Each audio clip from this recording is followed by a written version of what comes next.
Welcome back to Kettle Additions. This is Austin McElroy. I'm the master brewer of Cabin Boys Brewery, and I do have to apologize. Normally, this podcast releases on Wednesdays, and I know that I said that last week that it would drop, and to be just quite honest, I got too busy and didn't record a podcast ahead of time.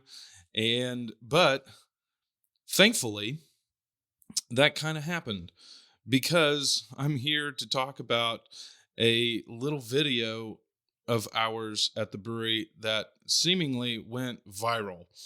And it's giving me a wonderful topic to talk about.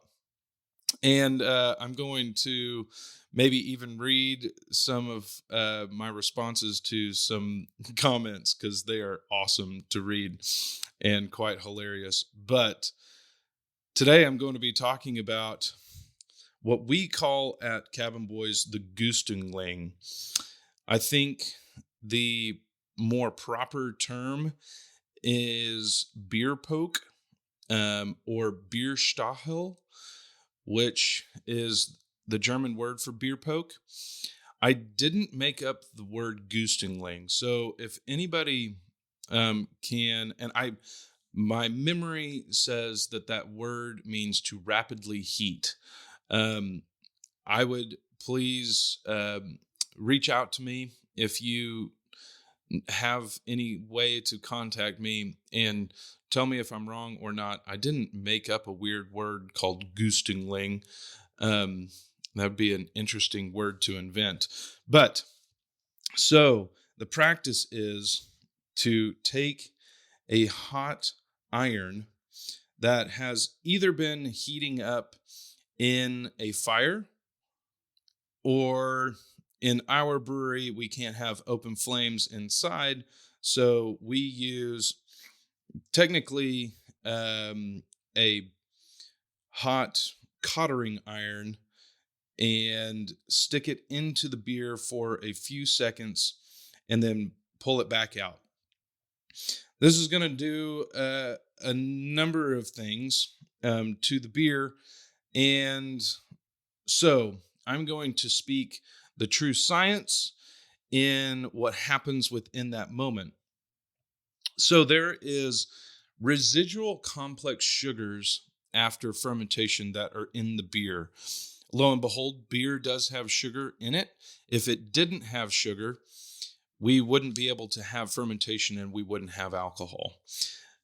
Yeast consumes sugar, and then a myriad of things come out of that reaction.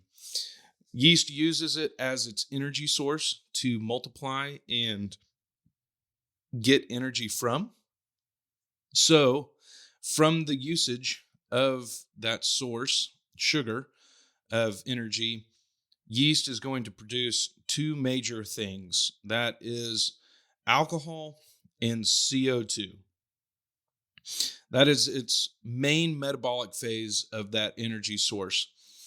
And from it also produces a bunch of esters and compounds and higher ethanols that I'm not going to talk about. But it can't eat all or consume all of the sugar that is in the liquid.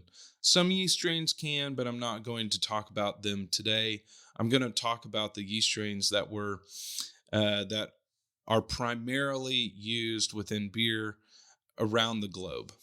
Whether that be lagers or ales, they still have the same effect in the end. They're going to leave some residual sugars in the liquid that were unfermentable or that the yeast just couldn't consume. So that's why some beers are drier than others. Drier beers means that there are less sugars after fermentation, and sweeter beers obviously have more sugar. So when you insert this hot iron into the beer, it is going to caramelize the residual sugars instantaneously. Now, what this is going to do is it's going to have a few different things happen. It's going to create the Maillard reaction. It's going to heat up the liquid just a little bit.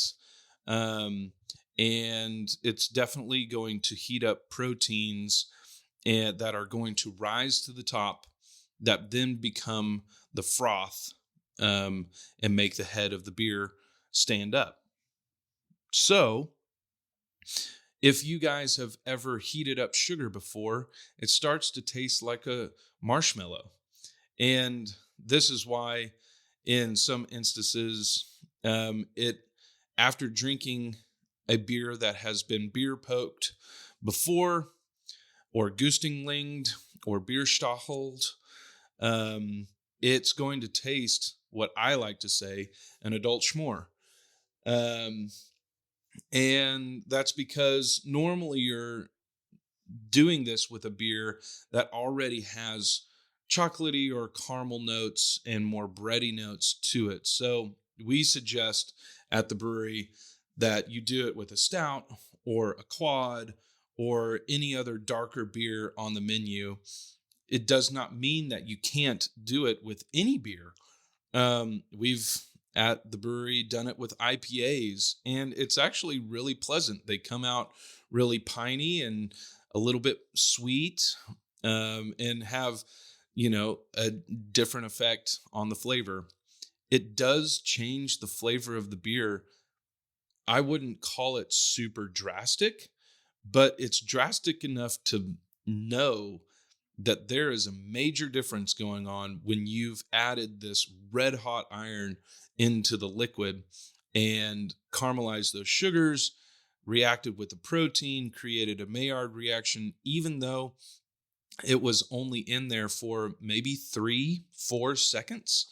You're going to have a completely different product in your glass, and it is super fun.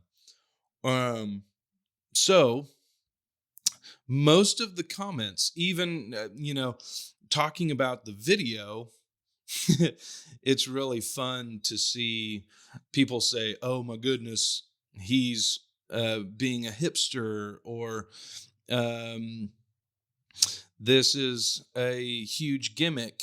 Well, it's not necessarily a gimmick when it has 400 years of history behind it.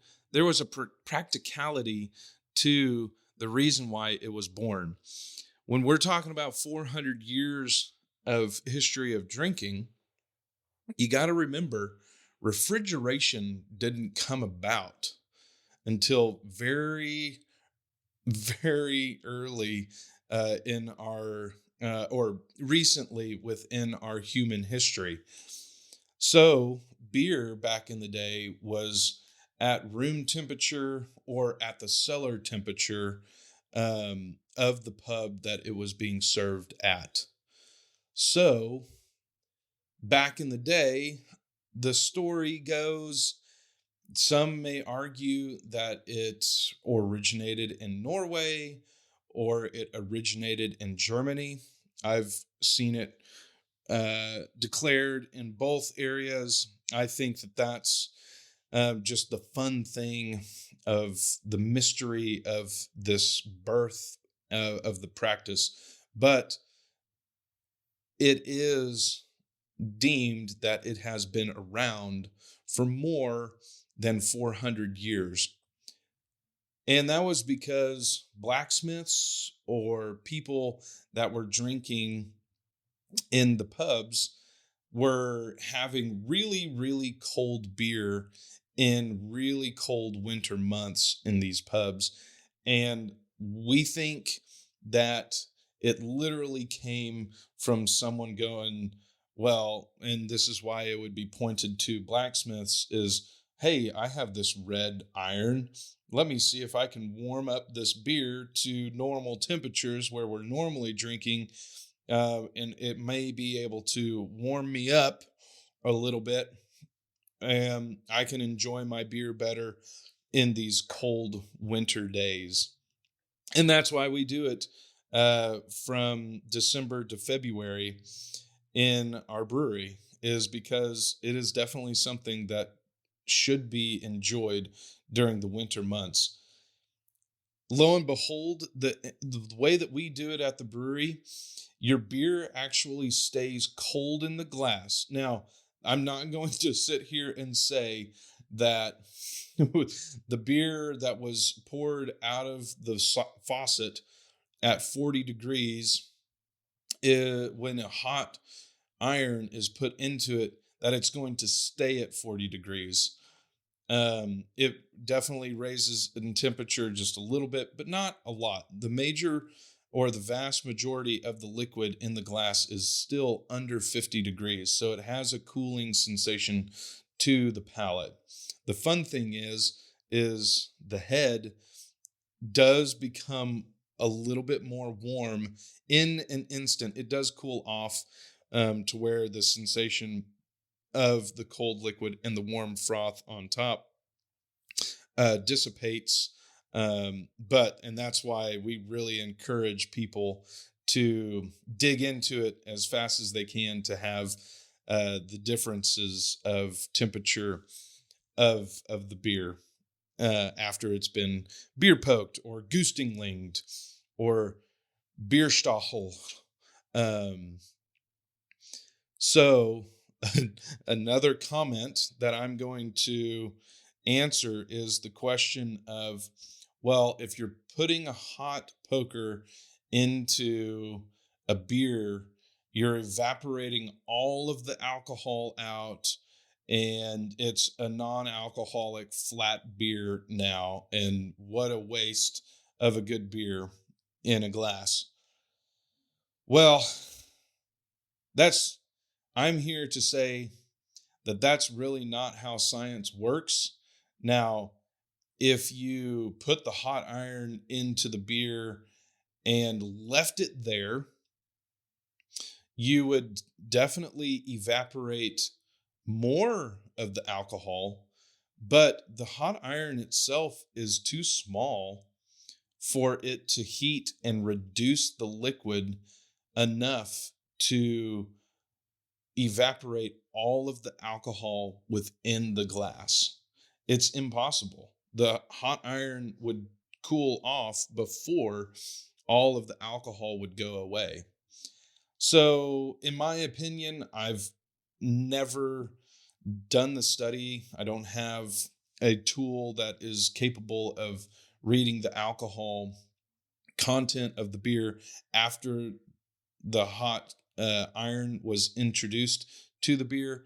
But we're doing this with high ABV beers mostly. So you're starting at 8.7%. The evaporation of the alcohol, in my mind, is probably less than 0.1%. You're not evaporating enough of the alcohol to do any difference of the alcohol level of the beer. And that was just a really interesting thing, and definitely an educated response from the public of, well, wouldn't you make this happen? And that is coming from an education of a reduction and an evaporation of the liquid and extracting the alcohol. Well, you would have to boil that beer for a long time and reduce it to get all of the alcohol out of the liquid. 4 seconds is not enough.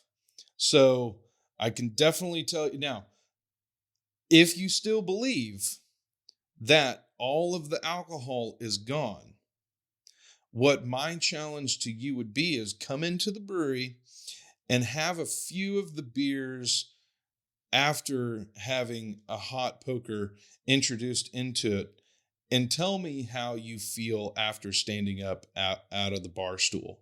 And then tell me that all of the alcohol is gone.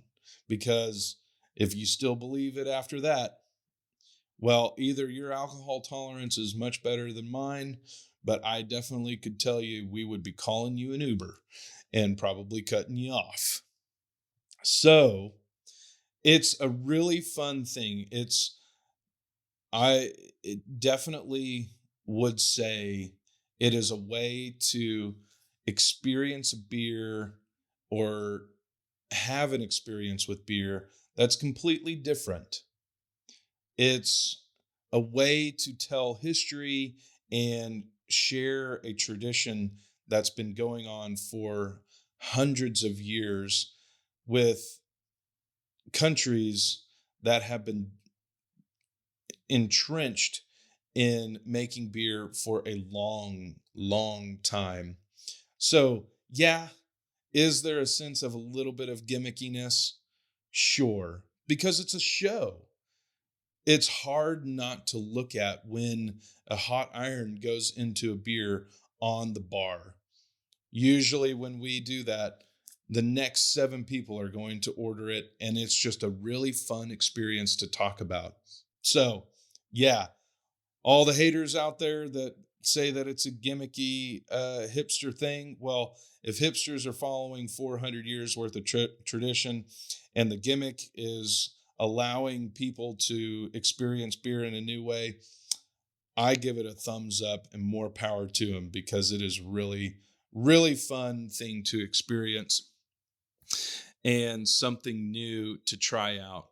Is it something that I go into the brewery myself and have multiple of every single day? Absolutely not.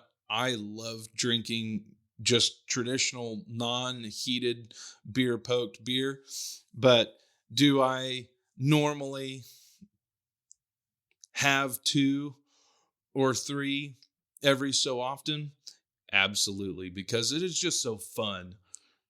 Sometimes we get so stuffy in our own ways that we forget that beer is a drink to have fun with and to commune around and just have a jolly good old time. So, I'll talk about how, well, apparently I am a long lost brother of Seth Rogen, or I have been entrapped in Seth Rogen's skin, or vice versa. Um, personally, I take this as a compliment. Uh, and it has been going on for around 10 years now, that the correlation between the two of us, Seth Rogen and I get it.